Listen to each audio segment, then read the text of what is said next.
Assalamualaikum warahmatullahi wabarakatuh. Innal hamdalillah nahmaduhu wa nasta'inuhu wa nastaghfiruh wa na'udzu billahi min shururi anfusina wa min sayyiati a'malina. Man yahdihillahu fala mudilla lahu wa man yudlil fala hadiya lahu. Wa asyhadu an la ilaha illallah wahdahu la syarika lahu. Wa asyhadu anna Muhammadan abduhu wa rasuluhu la nabiyya ba'dah. Wa ba'd. Ikhwani wa akhwati fillah, a'azzallahu wa iyyakum. Malam hari ini kita akan berbicara terkait dengan al-barakah, keberkahan. Barakah ini merupakan sesuatu yang sering dicari oleh manusia. Keberkahan merupakan sesuatu yang didamba-dambakan, sehingga kita sering mendengar orang mengatakan mencari berkah atau ingin dapat berkahnya. Kita juga mengenal istilah ngalap berkah, yang artinya dalam bahasa Arab itu tabarruk, mencari keberkahan. Dan keberkahan ini yang juga menjadi sesuatu yang seringkali disebutkan oleh Rasulullah SAW ketika mendoakan kebaikan. Beliau SAW pernah mendoakan sahabat Anas bin Malik agar diberi usia yang panjang, harta yang banyak, dan keberkahan. Demikian pula kita diajarkan oleh baginda Muhammad SAW ketika memberikan ucapan selamat kepada saudara kita yang baru menikah, kita ucapkan barakallahu laka wa baraka alaik, ya, keberkahan. Demikian pula Nabi SAW juga mendoakan keberkahan. Keberkahan untuk kota Madinah, buah-buahannya, demikian pula Mekah, dan beberapa doa-doa yang lain. Nabi menyebutkan keberkahan, mendoakan keberkahan. Ini menunjukkan keberkahan itu sesuatu yang sangat penting, yang memang harus kita dapatkan, perlu kita cari, perlu kita dapatkan. Keberkahan bermakna langgengnya kebaikan, thubutul khair. Langgengnya kebaikan, dan kebaikan itu berasal dari Allah. Demikian pula keberkahan juga berarti ziyadatu wan nama, bertambah, tumbuh dan bertambah. Artinya sesuatu yang diberkahi itu akan bertambah kebaikannya. Kebaikan yang ada di dalam sesuatu yang diberkahi tersebut akan terus langgeng, tumbuh. Ini makna dari barakah. Sesuatu yang sedikit, jika ada berkahnya, maka sedikit itu akan menjadi banyak. Mungkin secara kuantitas tidak terlihat tambahannya, tapi dirasa secara kualitas. Nanti akan kita baca keberkahan terkait dengan makan bersama.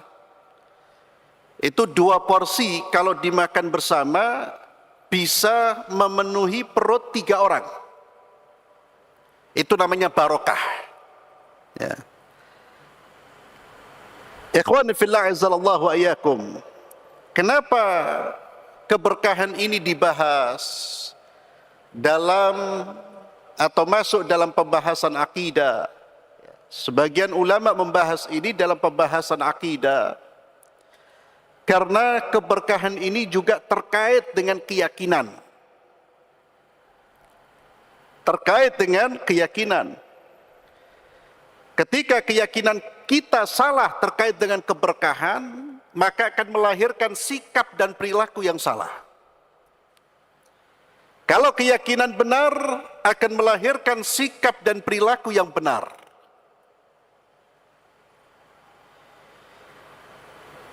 Sebelum kita masuk terkait dengan hal-hal yang mendatangkan keberkahan, ada beberapa prinsip tatkala seseorang ingin bertabarruk, mencari barakah. Yang pertama, kita harus yakin bahwasanya al-barakatu minallah. Keberkahan itu dari Allah. Allah yang memberi, Allah yang menurunkan, Allah yang menciptakan keberkahan itu ada. Tidak ada makhluk yang memberi keberkahan dengan sendirinya. Ini berdasarkan hadis Nabi kita Muhammad sallallahu alaihi wasallam di dalam riwayat Bukhari. Nabi sallallahu alaihi wasallam bersabda, "Al-barakatu minallah." Keberkahan itu bersumber dari Allah Subhanahu wa taala. Ini yang pertama. Kemudian yang kedua, prinsip dalam tabarruk, media atau sarana yang diharapkan keberkahannya seperti benda, perkataan, perbuatan yang diakui oleh syariat punya keberkahan, ada keberkahannya, maka media dan sarana itu hanyalah sarana keberkahan, bukan pencipta dan pemberi keberkahan. Dia sarana. Seperti obat-obatan atau bacaan doa dan zikir yang digunakan untuk berobat, untuk penyembuhan, doa, obat itu hanyalah sebab-sebab yang Allah ciptakan. Allah jadikan itu sebagai sebab. Dia bukan pemberi kesembuhan. Sebab-sebab itu bukan yang memberi kesembuhan. Karena yang memberi kesembuhan adalah Allah Subhanahu wa ta'ala. Sehingga kalau kita membaca zikir yang disunnahkan, dianjurkan untuk dibaca ketika kita mendoakan kesembuhan bagi orang yang sakit, kita mengucapkan Allahumma rabban nas, ya syafi, ya mudhibal ba's. Ya Allah, Tuhannya manusia. Rabb itu pengatur, pemilik, pengendali yang mengatur urusan manusia. Ya syafi, Allah yang maha penyembuh, yang memberi kesembuhan. Ya mudhibal ba's, yang menghilangkan penyakit. Ishfi maradahu, sembuhkan penyakitnya. Maka sarana-sarana itu berperlakukan sebagai wasilah. Dia hanya sebagai sarana. Yang ketiga, ma'asyiral muslimin, mencari berkah itu merupakan perkara syariat atau urusan yang diatur oleh agama. Maka yang menentukan adanya keberkahan pada sesuatu adalah syariat. Cara mendapatkan keberkahan juga harus mengikuti tuntunan syariat. Dan ini terkait juga dengan prinsip yang pertama, Allah yang menurunkan. Maka kita tidak boleh mengada-ada. Keberkahan ada pada sesuatu padahal tidak ada landasan syar'inya. Allah tidak mengatakan itu barakah, Nabi tidak mengatakan itu barakah. Maka keberkahan itu berdasarkan apa yang ditetapkan oleh agama, dan cara meraihnya pun dengan cara yang diajarkan oleh agama. Karena kita punya panutan, yaitu Sayyiduna Muhammad sallallahu alaihi wasallam. Itulah satu-satunya panutan kita. Kita mengikuti ulama-ulama kita yang mengikuti tuntunan baginda Muhammad sallallahu alaihi wasallam. Maka perkara barakah, mencari berkah, ini urusan agama. Carilah dengan cara yang diajarkan, sesuai dengan tuntunan. Kalau tidak ada pedoman dalam Islam, tidak menggunakan tuntunan, akhirnya orang menganggap segala hal ada berkahnya. Ya. Sampai na'udzubillah, kotoran hewan pun dianggap berkah. Ya. Di salah satu negeri, kotoran manusia yang dianggap syekhnya dia, gurunya dia, itu sampai dianggap berkah. Kenapa? Karena mencari keberkahan tanpa tuntunan, sehingga tidak terarah, akhirnya jatuh pada perbuatan ghulu, perbuatan berlebih-lebihan, bahkan perbuatan yang jelas-jelas menyimpang dari syariat. Ikhwani fillah azzalallahu ayyakum, tabarruk yang disyariatkan dan apa-apa yang disebutkan di dalam agama ini sebagai hal yang mendatangkan keberkahan. Yang pertama, tabarruk dengan zatnya, tubuhnya, peninggalan baginda Muhammad sallallahu alaihi wasallam. Para ulama sepakat, zatnya Nabi, tubuhnya Nabi, peninggalan atau bekas-bekas peninggalan Nabi, pakaiannya, rambutnya, sandalnya yang dipakai, semuanya barokah. Dan ini berdasarkan kesepakatan para ulama. Banyak dalil yang menjelaskan tentang keberkahan Rasulullah Muhammad sallallahu alaihi wasallam. Di antaranya hadis Aisyah radhiyallahu anha. Rasulullah SAW ketika sakit, beliau biasa membaca Al-Quran untuk dirinya sendiri, membacakan mu'awwidzat, yakni surat Al-Ikhlas, Al-Falaq, An-Nas. Membaca itu untuk dirinya sendiri. Lalu beliau meniup. Beliau membacakan itu, kemudian beliau tiup. Ini seperti kita bacaan yang dibaca ketika mau tidur. Ketika sakit beliau semakin parah, ketika sakitnya Nabi SAW semakin parah, semakin berat, kata Aisyah, akulah yang membacakan surat tadi, lantas aku mengusap tangan beliau untuk mendapatkan berkahnya. Ya. Hadis riwayat Bukhari dan Muslim. Begitu juga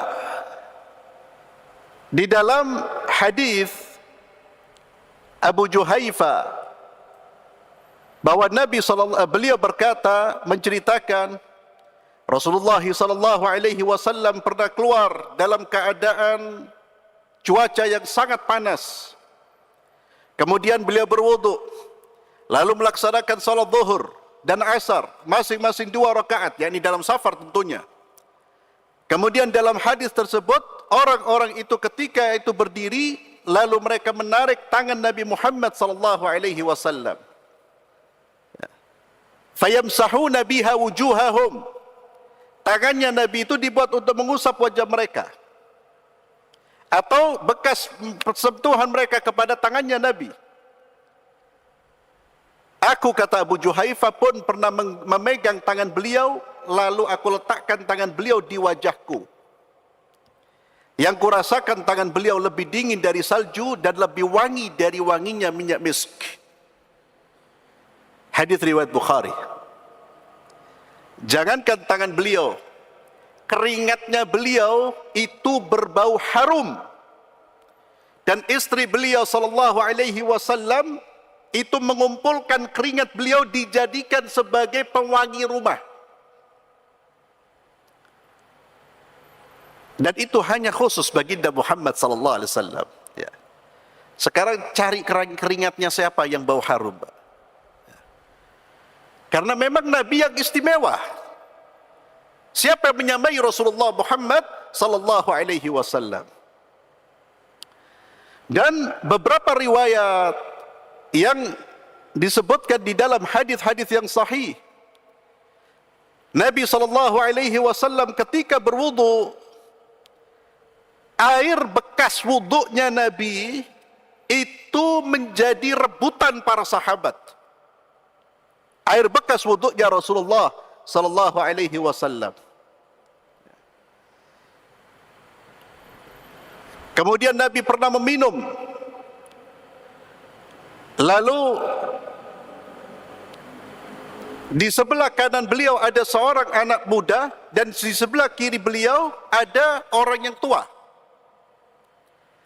Nabi SAW mengatakan pada anak muda tersebut, apakah engkau mengizinkanku memberikan minuman ini terlebih dahulu pada mereka yang lebih sepuh, yang lebih tua? Karena Nabi SAW biasanya menggilir minuman dari kanan. Kebetulan yang kanan anak muda, yang kiri orang yang lebih tua. Lihat akhlaknya baginda Muhammad SAW. Beliau seorang Nabi. Tapi beliau tidak akan menyelisihi ucapannya dan adab yang telah diajarkan. Beliau mengajarkan adab memulai dari kanan. Maka ketika beliau ingin merubah, beliau meminta izin. Akhlak, Pak. Kita tahu Sayyidul Mursalin, pemimpinnya para Rasul. Beliau ingin memberikan keteladanan bahwa siapapun yang memberikan pengajaran kebaikan, dia tidak boleh melanggar apapun kondisinya. Diajarkan umatnya untuk berperilaku seperti itu. Nabi pun meminta izin kepada pemuda. Diizinkan, Pak. Ini Nabi bekas minumnya Nabi. Bekas minumnya Nabi. Lalu Nabi meminta izin untuk menggilirkan minuman ini dari sebelah kiri. Bolehkah saya mulai dari sebelah kiri? Si pemuda ini mengizinkan apa tidak? Hah? Tidak. Tidak, Pak. Limada? Tidak, demi Allah, aku tidak mau bekas dari minuman yang sebenarnya jatah untukku lebih dahulu diserahkan pada selainku. Dia bukan tidak menghormati yang tua, bukan. Bukan karena ingin meninggalkan penghormatan pada yang tidak. Dan dia tidak ingin menyisir Rasulullah, tapi dia ingin berkahnya. Berkahnya siapa? Baginda Muhammad sallallahu alaihi wasallam. Dan banyak hadis-hadis yang lain, ikhwani fillah, terkait dengan keberkahan dari zatnya Rasulullah sallallahu alaihi wasallam, termasuk apa yang pernah beliau pakai, peninggalan beliau. Termasuk sahabat Nabi yang pernah meminta pakaian yang bekas dipakai oleh Rasulullah SAW, yang kemudian dijadikan sebagai kain kafannya. Dan ini, ikhwan, sepakat para ulama. Namun, apakah tubuhnya Nabi, peninggalan yang ditinggalkan oleh Nabi, yang pernah dipakai oleh Nabi, rambutnya Nabi, dan semua hal yang disebutkan ini, apakah bisa dikiaskan untuk orang-orang saleh selain beliau?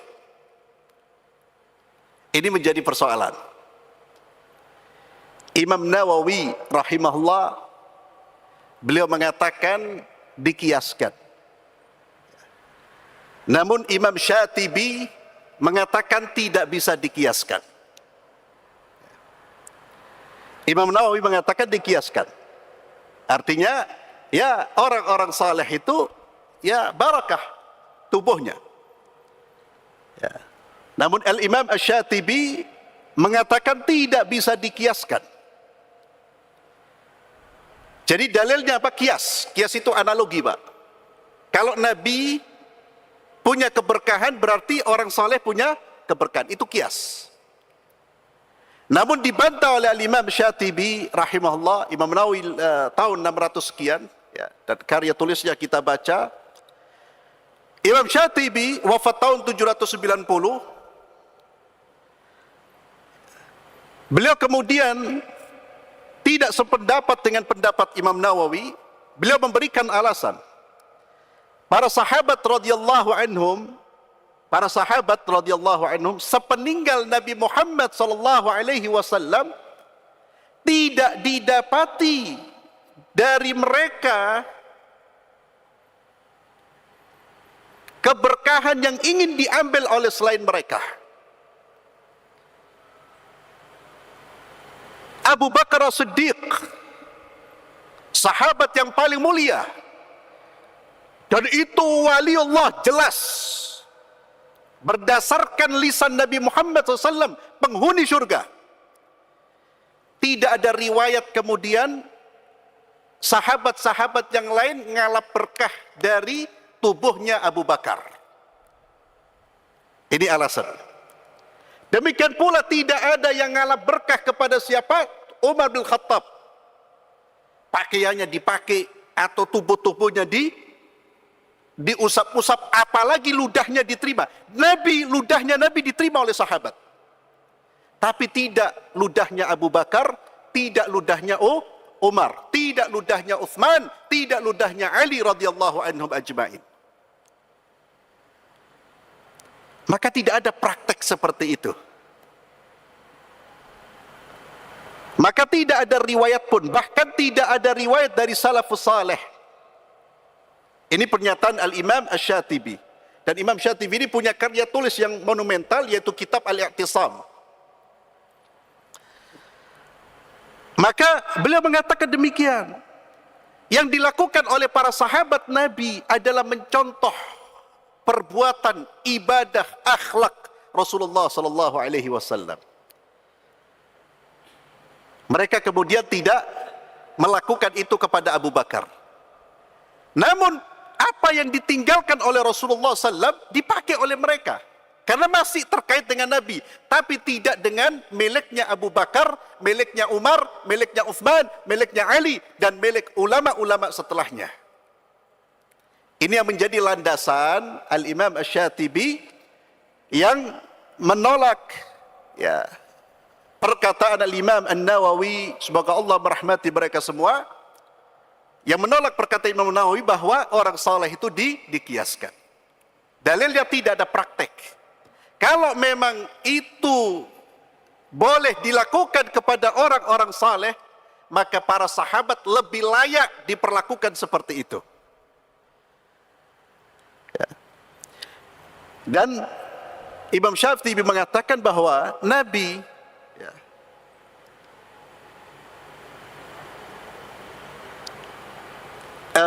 ulama yang menolak itu mengatakan bahwa Nabi dan selain Nabi tidak bisa disamakan tubuhnya. Contohnya keringat. Keringatnya Nabi wangi. Keringatnya selain Nabi tidak wangi. Ini menunjukkan beda. Dan ludahnya Nabi itu tidak ada sesuatu yang membahayakan. Berbeda dengan ludahnya orang lain. Maka tidak bisa disamakan. Dan ini ikhwani fillah, pendapat yang lebih hati-hati. Apalagi di zaman sekarang. Orang soleh itu Pak, solehnya harus luar dan batin, luar dalam Pak. Siapa yang tahu dalamnya orang ini soleh? Siapa yang menjamin dia orang soleh? Siapa? Apalagi di zaman sekarang. Banyak orang menjual agama demi mendapatkan ketenaran, demi mendapatkan popularitas, demi mendapatkan kedudukan. Ini yang pertama. Yang kedua, untuk menutup pintu ghulu, sikap berlebih-lebihan. Bagaimana sikap kita kepada orang saleh? Tidak perlu ngalap berkah dari jasadnya, tapi muliakan, hormati, cium tangannya, berbuat baiklah. Mencium tangannya bukan karena kulitnya sama seperti kulitnya Nabi, tidak. Tapi kita mencium tangannya untuk menghormati. Karena begitulah murid menghormati gurunya. Anak menghormati orang tuanya. Maka mencium tangan orang soleh bukan mengalap berkah, tapi cara kita memuliakan mereka, menghormati mereka. Dan ini sepakat, dianjurkan, diperbolehkan. Tapi jangan kemudian tubuh-tubuhnya diusap-usap, Pak. Bahkan naudzubillah seperti yang saya ceritakan, ya, kalau saya tidak salah di Iran, saya tidak salah, itu sampai ada kotoran itu diambil. Itu ditutup pintu-pintu seperti itu. Kemudian ikhwani fillah,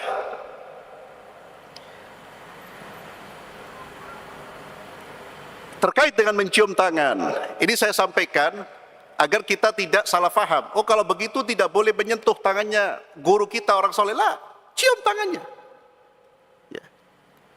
Cium keningnya, peluk. Dalam rangka apa? Penghormatan, memuliakan. Dalam rangka itu. Dan itu ikhwani fillah, kata Imam An-Nawawi, juga Abu Bakar Al-Barwarzi, ya, Imam Nawawi berkata, adapun mencium tangan karena kesalehannya, keilmuannya, kemuliaannya, atau jasanya terhadap agama yang berkaitan dengan agama Islam, maka mandub, disukai. Namun jika untuk dunia, untuk jabatan, maka dibenci. Karena dia kaya, tangannya dicium, Pak. Itu makruh, Pak. Mencium tangan karena keutamaan dia terkait dengan urusan agama. Dan sepakat para ulama dari semua madhab, tidak boleh mencium tangannya orang kafir. Ya. Sepakat. Ya. Yang boleh orang-orang saleh, orang yang punya jasa terhadap agama Allah. Walaupun yang mencium mungkin berpeci hitam atau berpeci, Pak, kita beragama bukan lihat seseorang. Kita beragama dengan ilmu. Apa yang dilakukan sesuai dengan tuntunan, kerjakan, tidak, tinggalkan. Apalagi di zaman sekarang. Ya, mohon maaf, bukan kita meremehkan orang-orang zaman sekarang. Banyak orang-orang saleh, ulama banyak. Ya. Tapi juga banyak orang-orang yang menjual agama Allah demi mendapatkan dunia. Maka perbuatan seseorang bukan tolok ukur kebenaran. Bukan kebenaran diukur dengan perbuatan seseorang, tapi seseorang perbuatannya diukur dengan kebenaran. Dan ukuran kita adalah baginda Muhammad SAW. Maka para ulama, juga di antaranya Imam Ahmad, ketika ditanya tentang mencium tangan, beliau mengatakan tidak mengapa jika alasannya karena agama. Jadi karena orang ini orang yang baik, orang yang mulia, dan orang yang punya jasa terhadap agama, dia pengajar ilmu syar'i, tidak mengapa. Termasuk orang tua kita. Tapi dibenci kalau kita menciumnya karena urusan dunia, ya. Karena dia orang kaya, pejabat, cium tangan, Pak. Sama gurunya tidak cium tangan, na'udzubillah. Ya. Ini ikhwani fillah, kemudian ini terkait dengan zat, ya, dengan tubuh, keringat dan seterusnya. Dan kemudian menurut Syekh Abdul Muhsin Al-Abbad, hafizahullah, Abdul Muhsin Al-Abbad ini beliau dulu pengajar tetap di Masjid Nabawi. Beliau mengatakan peninggalan-peninggalan baginda Muhammad sallallahu alaihi wasallam pada saat ini sudah tidak ada. Maka orang yang mengklaim ini peninggalannya Nabi, itu harus betul-betul mendatangkan bukti yang valid. Ya. Bahkan beliau memastikan peninggalan-peninggalan Nabi sudah ada, sudah. Artinya rambutnya Nabi atau sandalnya Nabi sudah ada. Maka hati-hati dengan klaim-klaim, oh ini rambutnya Nabi, ini anunya Nabi, sandalnya Nabi, ini pedangnya Nabi. Kalau tidak ada bukti yang valid, betul-betul ada riwayat sanad yang jelas dari Rasulullah, maka jangan percaya. Karena itu juga dijadikan sebagai kedok untuk mengeruk keuntungan. Ya, sekarang banyak lah, Pak. Itu ikhwani fillah, ini yang terkait dengan keberkahan. Ya, para ulama sepakat boleh dengan zatnya Rasulullah SAW, tubuhnya Rasulullah, Adapun dengan selain Nabi, ada yang membolehkan dan ada yang melarang, dan pendapat yang kuat adalah hendaknya ditinggalkan. Ya, ditinggalkan. Kita memperlakukan orang saleh bukan seperti kita memperlakukan Nabi, tapi kita hormati mereka, muliakan mereka. Ya. Ini keberkahan nanti insyaallah kita akan membahas perkataan-perkataan yang mendatangkan keberkahan, perbuatan-perbuatan yang mendatangkan keberkahan sesuai dengan Al-Quran dan Sunnah. Dan mudah-mudahan Allah Azza wa Jalla memberikan keberkahan dalam kehidupan kita, harta kita, keluarga kita, anak-anak kita. Dan mudah-mudahan Allah Azza wa Jalla memberikan keistiqomahan kita untuk senantiasa mengikuti petunjuk Rasulullah SAW sampai kita berjumpa dengan Allah Subhanahu wa taala. Barakallahu fikum, subhanakallahumma bihamdik, asyhadu an la ilaha illa anta astaghfiruka wa atubu ilaik. Assalamualaikum warahmatullahi wabarakatuh.